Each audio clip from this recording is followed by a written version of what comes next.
So basically, writing on other people's projects before I started writing my own titles. I ended up with 6 different books that hit the New York Times list that all came out with other people's names on the cover that I had written. So that's kind of what spurred me on to start writing my own stuff.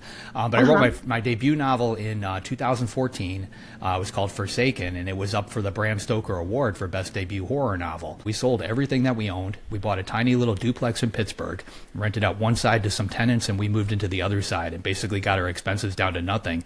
So that I could live off of savings long enough to write that first book. And that was 2013. I did publish my first novel, though, 11 years ago under my own name. The day before that, I had 0 people on the mailing list. I had 0 fans. I had sold 0 books. So a lot has changed over a decade.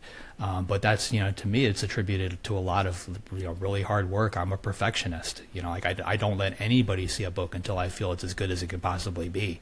There's and I carry that through on everything from marketing to the business side to everything that I deal with on a day-to-day basis.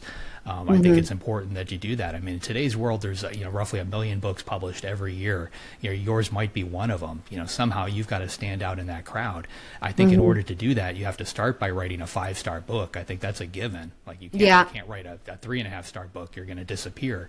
Because I mean, the one thing that I have learned over the years is you can buy as many Facebook and Amazon ads as you want. You can drive a title up those charts, but the second you pull back on that, it typically ends up dropping again unless you've got word of mouth.